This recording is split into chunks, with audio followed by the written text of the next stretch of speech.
Assalamualaikum warahmatullahi wabarakatuh. Perkenalkan, nama saya Ali Mahfud dari kelompok 4, ingin menjelaskan tentang alat bantu fotografer. Di video kali ini saya akan menjelaskan tentang video instruksional alat bantu fotografi. Jenis-jenis alat bantu fotografi itu ada dua, yaitu alat bantu pencahayaan dan alat bantu pemotretan. Ketika ingin mengabadikan sebuah objek atau kejadian menggunakan kamera, seorang fotografer sebenarnya dapat menggunakan berbagai jenis alat bantu fotografi lainnya. Hal ini tentunya untuk memudahkan kita untuk seorang fotografer menghasilkan foto dengan kualitas yang lebih maksimal. Apa saja alat fotografi itu? Secara umum, jenis-jenis alat bantu fotografi berupa alat bantu pemotretan, alat bantu pencahayaan, dan alat bantu penyimpanan, serta perawatan.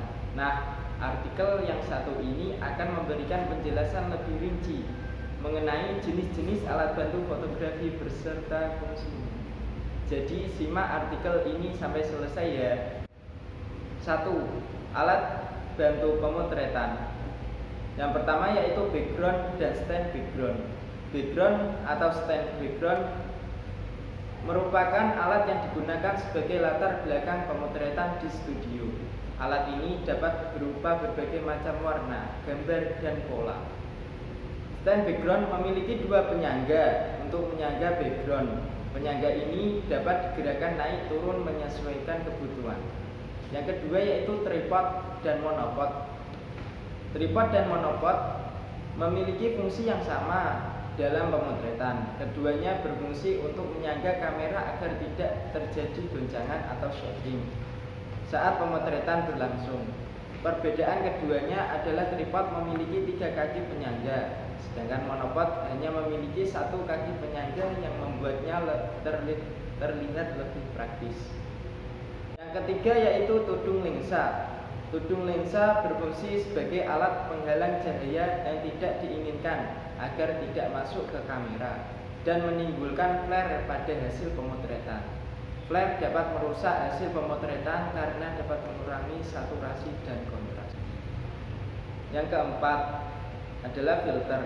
Filter kamera merupakan alat bantu dengan fungsi utama sebagai penyaring cahaya yang akan masuk ke kamera. Penggunaan filter dalam pengambilan gambar digunakan untuk menyaring cahaya sehingga cahaya tersebut dapat menimbulkan efek-efek tertentu yang diinginkan fotografer. Alat bantu ini memiliki dua bentuk, yaitu filter bulat atau circle dan virtual kotak atau square. Penggunaannya keduanya pun berbeda. Jika Anda ingin menggunakan filter bulat, maka Anda harus memperhatikan ukuran diameter lensa kamera yang Anda gunakan. Jika Anda ingin menggunakan filter kotak, maka Anda harus menggunakan ring khusus pada bagian depan lensa kamera. Yang kelima yaitu kabel relase. Kabel relase, alat bantu ini sangat membantu Anda untuk menekan tombol shutter. Anda dapat memasangnya pada soket kabel relase yang terletak di tombol shutter. Penggunaan alat ini dapat membantu menghindari getaran yang biasanya ditimbulkan ketika fotografer menekan tombol shutter. Yang keenam yaitu drone. Drone memang bukanlah alat bantu utama dalam fotografi, namun alat yang satu ini memang banyak digunakan untuk mengabadikan objek atau kejadian dengan sudut pandang yang unik, yaitu dari atas ketinggian. 2. Alat bantu fotografi pencahayaan. Yang pertama yaitu flash atau blitz dan flash meter. Alat bantu yang satu ini sebenarnya sudah sangat familiar, bukan? Flash atau blitz biasanya digunakan dalam pemotretan yang memerlukan cahaya tambahan, misalnya pemotretan pada malam hari. Selain itu, sebenarnya flash dapat digunakan pada siang hari, tetapi hanya untuk full in cahaya. Flash meter digunakan sebagai alat ukur cahaya dalam pemotretan. Yang kedua yaitu slave unit. Slave unit merupakan alat penangkap cahaya dari sumber cahaya utama, kemudian menyalurkannya ke sumber cahaya lainnya yang terhubung dengannya.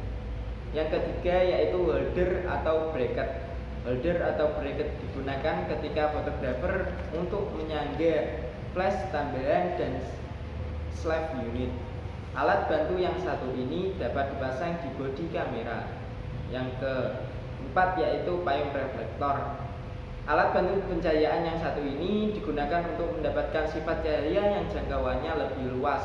Efek yang ditimbulkan dari penggunaan payung reflektor adalah bayangan dan cahaya menjadi lebih terlihat lembut. Payung reflektor biasanya berwarna putih, tetapi ada juga yang berwarna perak atau menghasilkan warna yang lebih kuat, dan warna emas yang menghasilkan warna lebih hangat. Yang kelima yaitu light stand.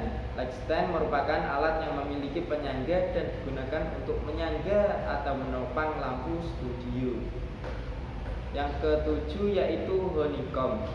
Honeycomb merupakan alat yang prinsip kerjanya hampir sama dengan filter, yaitu membuat cahaya yang ada menjadi lebih lembut. Namun alat ini tidak dipasang pada bagian depan lensa kamera. Alat yang berbentuk seperti sarang lebar ini dipasang di sumber cahaya, misalnya lampu. Yang ke-8 yaitu softbox. Softbox merupakan alat yang terbuat dari kain berbentuk seperti piramida. Fungsinya sama seperti reflektor, tetapi menghasilkan cahaya yang lebih lembut. Cahaya yang masuk ke softbox berasal dari strobo. Sekian penjelasan dari saya. Kurang lebihnya mohon maaf. Wassalamualaikum warahmatullahi wabarakatuh.